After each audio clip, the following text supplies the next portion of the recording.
may I request you to please settle down as we start this very exciting session on Checkmate or Comeback, EMDEs in the great global macroeconomic rebalancing. It's an honor for me to invite Mr. N.K. Singh to give his chair's remarks. N.K. Singh, Mr. Singh is an inspiration for generations, including that of mine. He has worn many hats. I won't be able to do justice to an introduction to him. But let me just mention, as per the guidance given by the organizers to keep introductions very, very short, I'll just mention two of his recent occupations. He was the chairperson of 15th Finance Commission as well as the co-convener of the expert group on MDB reforms. So we look forward to your comments, sir.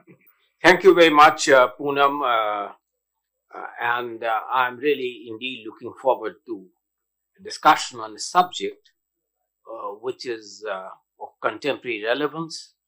It has challenges, it has enormous opportunities. And I think that there are some issues which are dominant in our minds. When we look at this story of comeback or checkmate, perhaps it will be inevitably a combination of the two.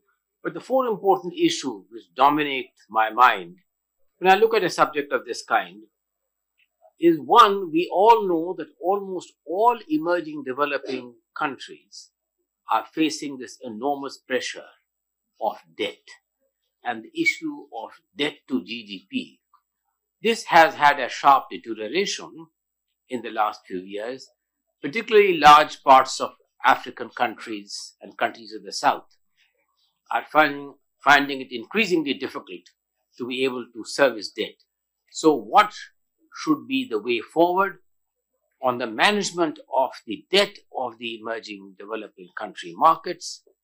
And if there are no clear solutions on the multilateral front, how much or domestic resource mobilization can be blended with any external support or restructuring of debt for being able to manage a stable macroeconomic framework.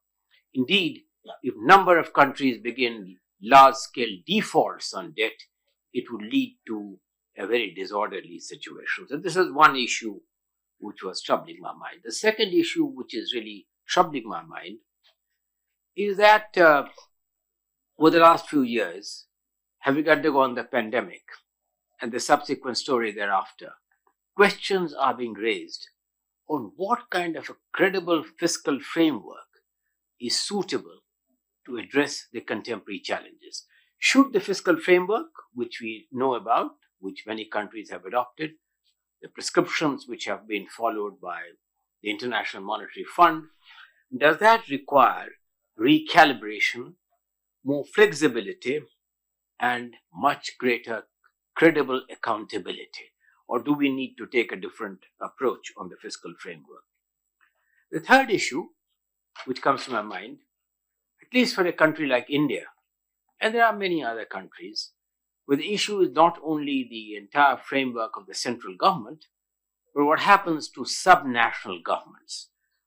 In large federal countries, what should be the kind of behavioral pattern of subnational governments which will optimize outcomes? So the role of not only the central government, but the role of subnational government, local authorities, and its implications. The last question is that as you look at the entire scenario of the worsening climate for global cooperation, as the issue of tariffs and tariff wars loom large, the issue becomes one that there would be inevitable asymmetry in the management of the current account deficit of emerging markets. So how does one address this issue of possibly growing current account deficits in some part of the world, other parts of the world in a manner which would contribute to global good? So Poonam, these are some of the questions which had come to my mind, which have a bearing on some of the current scenarios which we are looking at, particularly of relevance to the emerging developing countries. Thank you very much, Mr. Singh. With this, we'll turn to our panelists. Let me quickly set the ground rules. I'll pose a couple of questions to each one of the panelists. They'll have about 5 to 5.5 minutes to respond to those in order for us to get about 15 minutes for Q&A. We have predetermined and pre-decided the order in which we'll go. So may I invite Hannah Ryder to go first. Hannah is the founder and CEO of Development Reimagined, an independent development consultancy. The prompts for you, Hannah, are the following, taking on from where Mr. Singh left. As we all know, ground realities have been quite challenging for emerging market and developing economies for almost a decade and a half, ever since the global financial crisis of 2008 and 9. And the recent spate of uncertainty has made it even worse for them. The context is more fragile and complex. So in your view, what is the prognosis for them, the EMDEs? How can they adapt, compete, and secure growth and financial stability in this challenging world, which is becoming a new reality? And if you could also speak on the debt issues that Mr. Singh referred to and global financial reforms from an African perspective, all of it in 5 and 5.5 minutes. Wonderful. Thank you so much, Dr. Gupta, and thank you to the organisers for inviting me to be part of this. It's my first time at a Raisina dialogue, so it's really an honour. I am going to speak from an African perspective, since we are an African-led and African-owned consultancy. And specifically on this question of comeback or checkmate, this really has been, I would say, a game which has been played by many other countries, and African countries have really mostly played the rules of the game. The vast majority of African countries joined the WTO before China did. As many countries, most African countries are members of IMF and the Bretton Woods institutions, etc. But it's like a game which is played, but African countries are basically only allowed to join every 10 rounds or something like that. While quite often the pieces on the board are moved around without African countries necessarily being involved. So it's a rules-based order, an order in which African countries would like to be emerging. The vast majority would like to be in the situation of being defined as emerging, high growth, high industrialization, but we still account for, as a collective, often less than 4% of pretty much every metric you're talking about, except for population in the world. So, and even, some of the institutions that are set up, to help deal with macroeconomic balancing, fiscal stability, global fiscal stability, even those, again, we are at the bottom. We have 5% of IMF quotas. We account for 40% of lending requests to the IMF, but we account for less than 10% of overall IMF lending. So we're going constantly to the IMF, but for very small amounts of money. It means that, for instance, other IMF member states, on average, are able to get to $8 billion from the IMF for specific requests. We get 1.5. So there's a significant imbalance in this game that we're playing globally. And so if we're trying to deal with debt issues, if we're trying to deal with overall stability, trying to grow and develop, somehow this game needs to somehow change in our favor. And in that sense, the prognosis for multipolarity and the prognosis, as the world goes forward in what everybody else is describing as a very uncertain environment, well, we're used to uncertainty, that's for sure. We're used to things moving around the board without necessarily being able to control them. But there is a possibility that the multipolar world becomes more opaque, in which case it would be significantly more challenging for African countries to engage and to grow and develop in that context. But there is also a possibility that a multipolar world leads to more frankness, less opacity, more ability to understand and work with the rules of the game.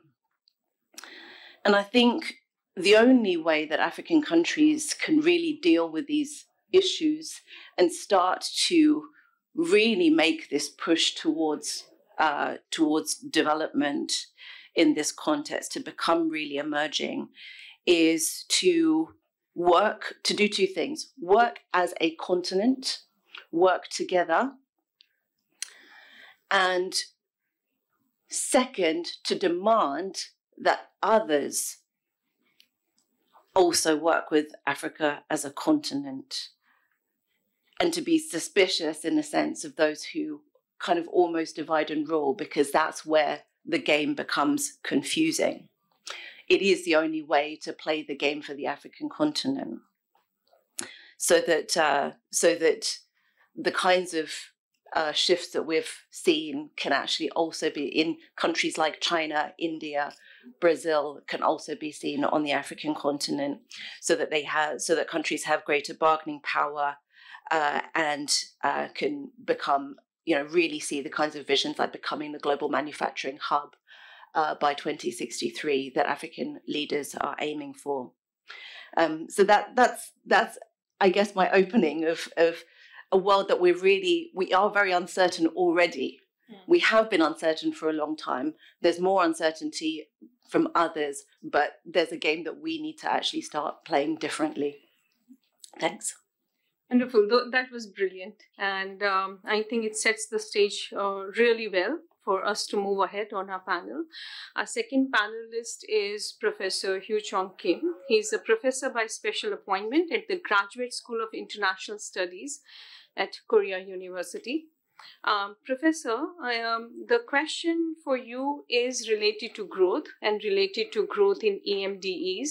And it's up to you if you want to respond to it more from the perspective of emerging markets or developing economies. They face slightly different challenges. The question specifically is, how can EMDEs sustain, let alone elevate growth under the current environment, which has become more challenging along with the ongoing challenges of aging, climate change, technology displacing labor, and debt sustainability, and an unparalleled shift towards geofragmentation, and a new world order that we don't understand is yet to emerge. Another fact of this changed global reality is that not only that there'll be more uncertainty and volatility, there'll likely be less trade, less aid, and new alliances that Hannah also mentioned. So from your perspective, what is it that emerging market and developing economies are looking at and can do to sustain or elevate their growth rates? Okay. Good afternoon, everybody. Thank you, Chair, for the kind introduction. I'm Kim Hong-jong, and I'm from South Korea, and I'm very happy to be here, and especially Mr. Singh, who invited me the very honorable the economic conclave. Okay, and then I'd like to talk about some several facts about the growth and stability, but let me just focus on what kind of things to do or not, and not to do, or to be or not to be, or to think or not to think. First of all, to do list, the first one is the investment in public sector. That is very essential, very important.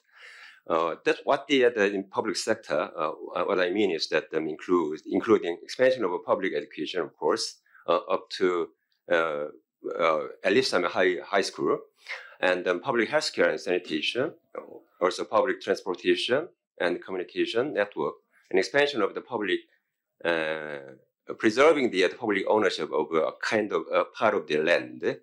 Land ownership, what I mean, and also improvement and the expansion of the public spaces such as the playground and parks and etc., something like that. This plays a significant role in enhancing the human capital and increasing the supply capacity of the economy, and in turn, this also boosts the demand of the economy as well. The second thing is about the enhancing transparency in policy formulation and the implementation. That is essential.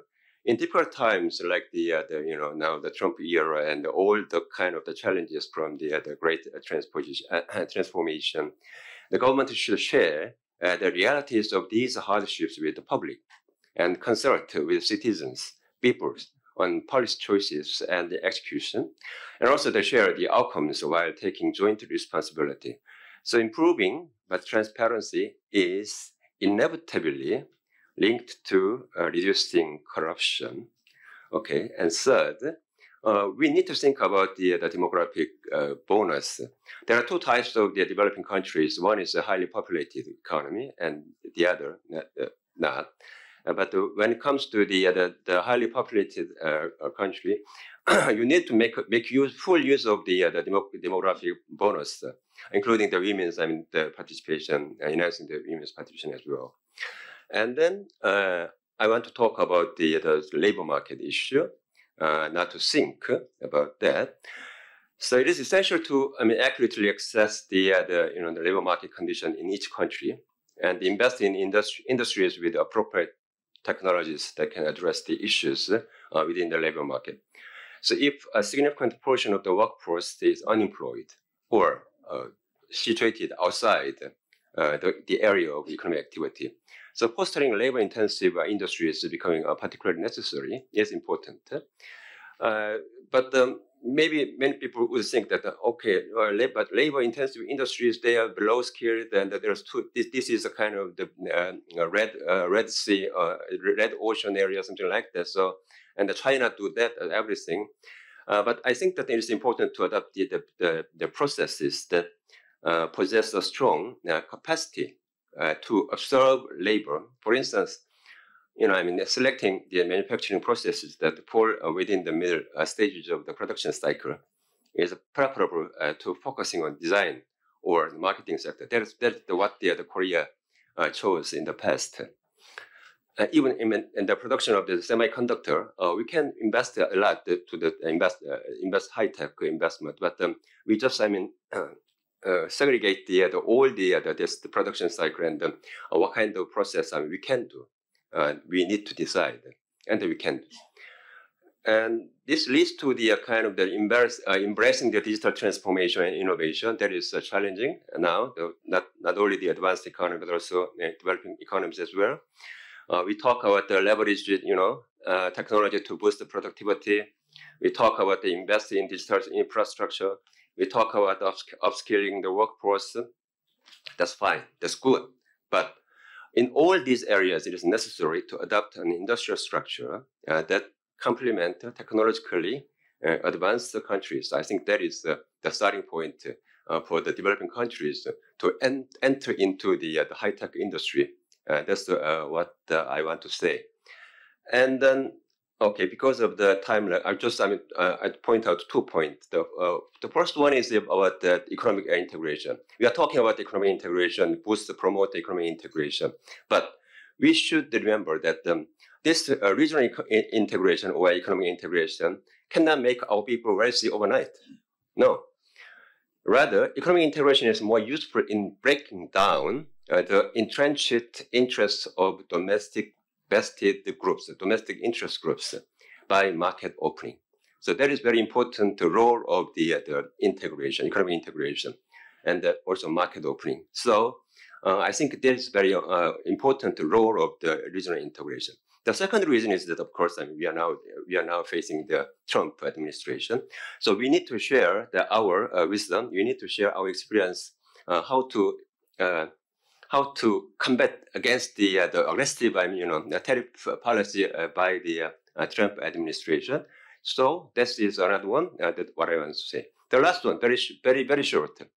We need to think about the industry. Industry we can take the industry of the like the tourism or construction, but this is very good because this is a labor intensive industry, and this is very good for the economic boosting economy. But these industries are highly pro-cyclical, which means that in the economic crisis, these industries will exacerbate the crisis as well. So we need to develop the other counter-cyclical industry or less pro-cyclical industry, such as some industries with inelastic demand, such as the food sector, energy sector, and the manufacturing sector. We can sell the two-door refrigerator in Alaska. Okay, so it means that the demand is quite stable. So this is quite not so pro-cyclical industry. So that's what I'm saying. Thank you. Thank you very much, Dr. Kim. We may have to restrain your time in Q&A. You have taken a minute extra here. So our next panelist is Dr. Karim Ayanui. He's the executive president of the Policy Center for the New South. It's a leading Moroccan think tank, and I learned just 10 years old. But it's a very large and thriving think tank center, so congratulations for that. The questions for you are directly based on what Mr. Singh said earlier in his opening remarks. Several developing economies have been facing crushing debt burdens, and debt relief now seems to be off the table. Is that your impression as well?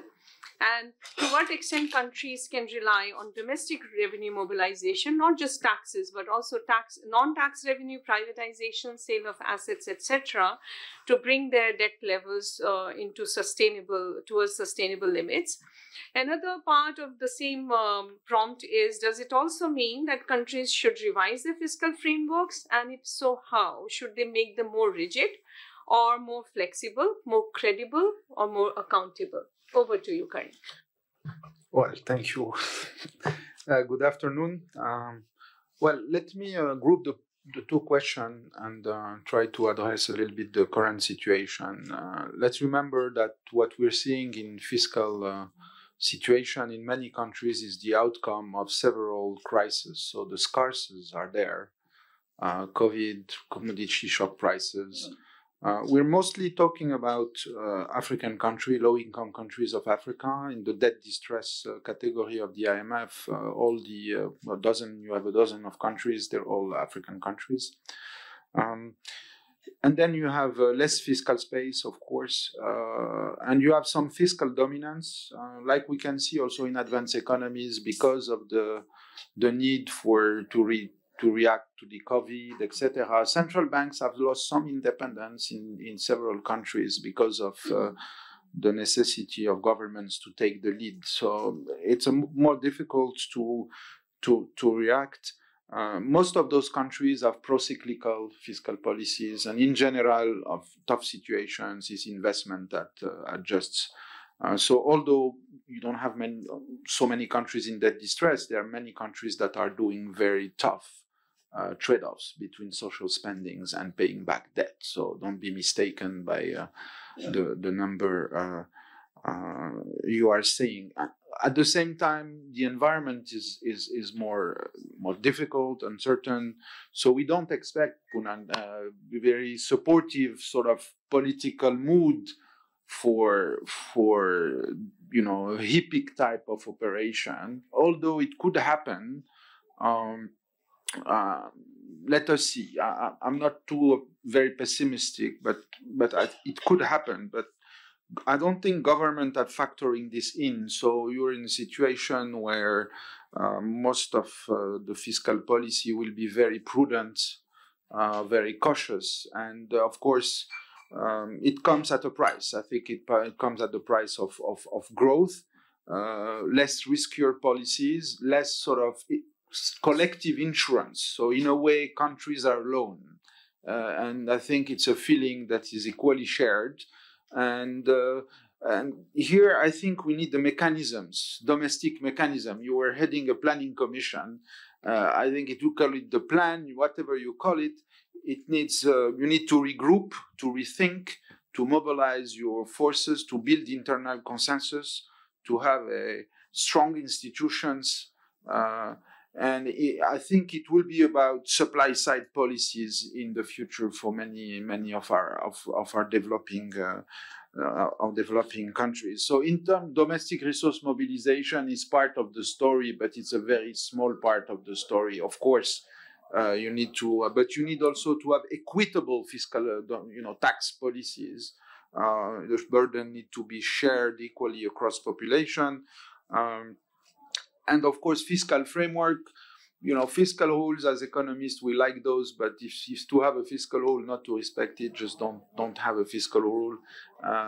So I think it's more sophisticated than the fiscal rule. You need to have a sort of embedded reaction function and capacity to manage through the cycle your economies. So this is where we can be useful, academics, think tanks. I always describe ourselves as doctors of public policies and clinics or hospitals for policymakers to rethink what they're doing. So, in a nutshell, to conclude, I think it's most countries should go. I would recommend on this issue we're covering today, but it could be broader. To go into a sort of introspection. The world has changed so much that things we were taking for given are not, and surprises are to come. That is for sure. In a way, Africa is an innocent bystander in what's happening between very large emerging markets and Europe and the US and.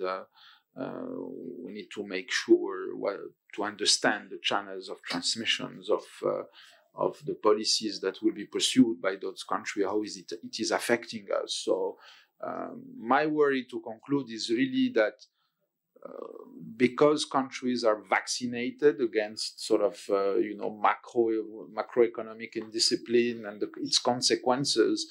It will come at the price of growth, basically. So I think there's here a fundamental trade-off and a very complex sort of equilibrium and policy mix that countries have to pull together. Thank you.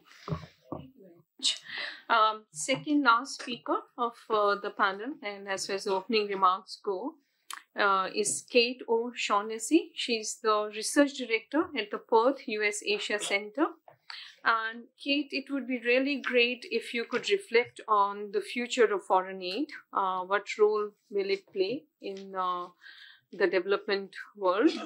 What does the trajectory look like? How will the countries cope up with lower volumes and perhaps changes in the directions and priorities of aid as well? And is there a way that EMDEs can think of forming regional alliances which will help them cope up better with this changed world? Dr. Gupta, thank you, and thanks everyone for coming to this session. I've got my beady eye on the time, so I'm going to be really brief and make 3 top-line points. In addition to running the research team at the Perth US Asia Centre, I'm a former Australian diplomat and was most recently Australia's High Commissioner to Mauritius, and so I'm very interested and sympathetic to the issues we've talked about as regards to Africa. So 3 points. The first, aid. The US retreat from aid is seismic, and in this panel, talking about fiscal sustainability, debt relief, how countries can manage their economies, we must accept that there is no easy or clear replacement for the role that US aid has played in the global economy. If you look at an aid tracker, the US is paying about $65 billion a year in aid. There's daylight between them and the next donor, which is Germany at $35 billion. And if you get down to countries like Australia, we're about $5 billion, and other donors much less. So this is a big problem for developing countries, and I worry most for small island developing states and for small African states. There is no donor that is stepping up quickly and easily to assist them. In the absence of the US working on projects from global pandemics to civil society to communications and infrastructure, what is the replacement? As an Australian diplomat in 2014, I worked on an Australian project in West Africa to set up a clinic for an Ebola clinic that cost the Australian government $20 million. The US government put in $2.4 billion. So if we are facing a future pandemic and the US is not engaged, what is the future for us? This is a big challenge, and I think we cannot discuss fiscal sustainability, debt burdens without discussing the role of aid. So that's the first point. The final 2 points are really quick. China. There's a really great scholar in Australia called Grace Stanhope from the Lowy Institute. Look her up. She wrote a great article recently that said the concern for Australia and others in the Indo-Pacific is not that China might fill the aid gap, it's that it won't. So they have done a really great aid map that tracks Chinese and other aid, and it shows that Chinese aid across the Indo-Pacific has been decreasing over recent years. So they are not going to step into the gap that the US has created. And the final point, partnerships. It's clear that we need partnerships, but can those partnerships replace the gap that we have? I think there's going to be a really important role for big emerging economies like India, Brazil, Indonesia. At the same time last year that China was holding its annual forum with African leaders, Indonesia did the same 3 days earlier and attracted 20 African leaders and foreign ministers. So the conversation about really big emerging economies and their role in the fiscal sustainability of developing countries, I think, is an important one too. We have 4 minutes and 17 seconds until the 10-minute mark, and I have an esteemed colleague who'll want to make remarks, so I'll leave it there. Thank you very much, Kate, for helping us manage the time. The last panelist is Rahul Bajoria, one of our own. He's a managing director, head of Asia and Asian economic research at Bank of America. I owned him because I want him to speak for only 4 minutes, Rahul. You owe me one, and this is the time you pay back. The questions for you are, would EMDEs face widening current account deficits as well, besides the high public debt burdens that they have? And if so, how may they finance them in order to strike the right balance between growth and macroeconomic stability? The last one for you, and if you don't want to respond to that, it's okay. Perhaps we'll seek Mr. Singh's guidance on that one. The last question is, in large federal countries, what role should subnational governments play in ensuring fiscal sustainability? So your 4 minutes start now. Sure. Thank you, Dr. Gupta. So I think it kind of goes back to the original point that Ms. Singh was trying to make, that there is a trade-off, right? And fiscal, like current account deficits, or, countries which are very open trade dependent, and, if their trade growth slows down, then they end up with, an imbalance in their external. That's a manifestation of fiscal policies as well, right? Because ultimately it's a savings investment gap. And in most emerging markets, it is the role of the government which sort of tilts the balance between how much, private savings are there and how much is the extent of public debt savings that one can really finance. Now, even though it's a conversation about emerging markets, I would like to refer to the moment that took place in UK, right? The Liz Truss moment, when the markets basically revolted. And, I could argue, and, it'll be a diversion, but, UK should trade like an emerging market. But effectively, it's the discipline side. And, after every big round of inflation that we have seen in the last, I would say at least since the Bretton Woods institutions were formed. But also, I would say if we go back in the history of pandemics, there's a great University of Chicago paper which looked into is that it does lead to higher inflation, which means higher interest rates, which in turn means that funding gaps do go unfunded, right? And that does lead to collateral damage. So ultimately, the trade-off really comes down to for countries to decide whether they are willing to sacrifice growth, or are they willing to adjust and find new areas of growth, right? So effectively, the quality of fiscal spending becomes extremely important in kind of directing. And we have seen this example. I think one of my favorite examples, I'm not saying that because Kate is sitting next to me, is Australia, where you see this ability to find new growth areas, every 10 to 15 years. Now, obviously, Australia is a very lucky country in the sense that they have a lot of resources, but there's a lot of human talent as well, right? The ability to kind of do it and find new growth areas is what emerging markets should look for. I think even closer to home, in the Asian financial crisis, when, the current account deficits were suddenly becoming unsustainable, most countries actually pivoted. Some sacrificed growth, some found new areas to grow. I think Korea is a great example, which discovered this new electronic industry. And so from that perspective, it's about the response function that will ultimately define. I think, if we were to take one big lesson from COVID, was that self-resiliency, Atmanirbharta, has become the calling card. So, it's all about making various large countries great again, but it's also about making current account deficits small again, right? I mean, that is what the net outcome will be. And so from that standpoint, the small open economies, the more trade-dependent economies, have to find a way to manage their current account deficits. And this is also quite important for a lot of resource-oriented economies. And, we have seen that protectionism come back as well in a very big way. If we take the example of Indonesia, which has kind of successfully onboarded the nickel trade, for instance, they have managed to close a reasonably large chunk of their current account deficit. And so, I can keep going on with examples on this, but I think effectively the world of high interest rates, lesser amount of money, especially, coming from the pools of savings. Kate made a great point about China not really stepping up. I mean, their pullback after, the Belt and Road program has not really delivered the kind of returns they were hoping for.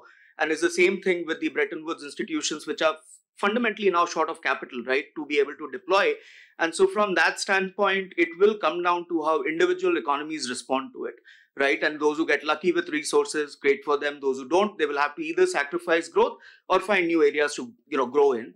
On the final point around the role of the subnational government, I think here, this is fundamentally linked, I guess, to, there are two examples. And one is what we have seen in China, where the LGFE growth model of, borrowing at a subnational level did deliver a lot of growth, right? But it did create a lot of debt problems. So the checks and balances are very important. But, there's a very active live debate, even in India right now about the nature of transfers. And I think ultimately it comes down to whether that transfers are being done with a view to provide subsistence support, or it will come down to, the rules of fiscal rules that, countries are following. So if I were to compare two large countries, so you have got India, which is starting to kind of scale up its deficits, particularly at the subnational level. So we have seen spending quality and spending numbers increase. But at the same time, you've got an example like Brazil, where, the amount of support that's provided in form of, handouts or in terms of pension payments, etc. There is a need for fiscal rules to be, enforced. But ultimately, it's about the social contract of the people, right? I mean, if people are willing to tolerate higher inflation, have a dollarized society, I mean, that's just a subset of the thing. But ultimately, in India, that is not, I guess, the calling card. So I'm less worried about this aspect. But maybe I'll keep my intervention to here. Thank you so much, Rahul. The floor is now open for questions. We'll collect about 3 to 5. Let's see all the hands that are going to be raised. 1, 2, 3, 4. So we'll take these 4 starting from here. Good afternoon. I'm J.S. Sekho. We are from a family office and private equity firm from the United States. We do a lot of investments into development finance, carbon, and also green bonds, blue bonds, etc. So the question is that we have also been, financing municipal bonds, PSUs, which are again bonds. There is also a development finance corporation in India, NABFID, which is tasked to raise almost $1 trillion per year for spending purposes. So the question is, with EMDEs, they are already facing a financing deficit of almost $4 trillion per annum. And they're critically constrained by the IMF, so-called IMF resource base, which is hardly $1 trillion. And that also is constrained with all those SDR-linked problems. So why the EMDs do not unlock their own resources, which would be probably around $200 trillion, which could be resources which the countries have, like Democratic Republic of Congo. It has got a $36 trillion worth of resources. Ukraine has got about $12 trillion of resources. Madam, even if you get $8 billion like the other countries are getting, you need to spend trillions of dollars. It is insufficient. So probably the EMDEs would have to look for something like a resource-based structured bonds, which are backed by sovereign guarantees. They can be given to us on international depositories. It becomes a collateral which is as per the Basel III guidelines, and we can finance it. So just trying to ask, why is this thought not, being talked about? Thank you. Yes. We'll go this way. Yeah, you were there. My name is Krutar Thakur, and I am a student from the Institute of Chartered Accountants of India. Actually, my question is for NK Singh, sir. Actually, I am a little bit of confused about my future. Being a 19-year-old student, I am in a few years from now, I am thinking about robotics, machine learning, AI. As all those people said that it's now a second industrial revolution. So eventually, by 2030, there's a report which is claiming that 300 million workforce will get unemployed due to AI. So my question goes like this: that if workforce is unemployed, it will create an imbalance of money supply in the markets, and eventually raising the interest rates, and eventually causing concerns for our core thing, that is debt levels. So how the government as a policy planning authority is looking forward towards it? Thank you. Thank you. For the next 2 or 3 questions, the hands that were raised, please be very brief, not more than 30 seconds. Who was next? Yeah, I'm Nikhil Guwadi. I'm a PhD student from the National Security Studies Center at JNU. So I'm interested in understanding how monetary policies of superpowers like USA or China would impact, fulfilling all these, objectives that the Professor Kim mentioned. How would that pan out? How would their monetary policies affect, positively or negatively? Yes, we are taking the first round, but I'll make an exception and come to you, and maybe, we'll just have to. Okay, so these are the last questions. Others, please bear with us. Hello, my name is Banisha Sheikh. I'm from Policy Advocacy Research Center. So, while talking about the global macroeconomic balancing, I would like to know about the panel's opinion on the future care economy, because the emerging economy is also facing a huge issue in terms of the care economy. So what are the measures that are needed on those lines? Thank you. Hi, my name is Lee Antoinette Chua, AI Safety Asia. A while ago, there was a mention that when the world moves so fast, introspect. I do agree, we should introspect. I have 2 questions. One is, does that make EDMEs more safe and sound strategy, decisions, and design? Or does that make EDMEs more on a checkmate status when the train has already left and some players build the train, build the rails, and build the destinations? And the second question is on introspection: how fast or how slow EDMEs should introspect, and in the circumstance, particularly AI, innovation, and safety? Thank you. Thank you very much. So, Mr. Singh, may I request you to give your views first, and then each panelist can get up to a minute each until the organizers throw us out. So thank you very much. I think that first I'm grateful to all my co-panelists who have asked some very important questions. I will make a very brief comment on each one of them. To Hannah's question, I think that that consistently African countries have to take recourse to support from the International Monetary Fund. Perhaps, Poonam, one of the questions which we should have discussed, and time doesn't permit us to do so, is the future of the multilateral institutions themselves. I mean, in what shape and form would the International Monetary Fund find a creative role?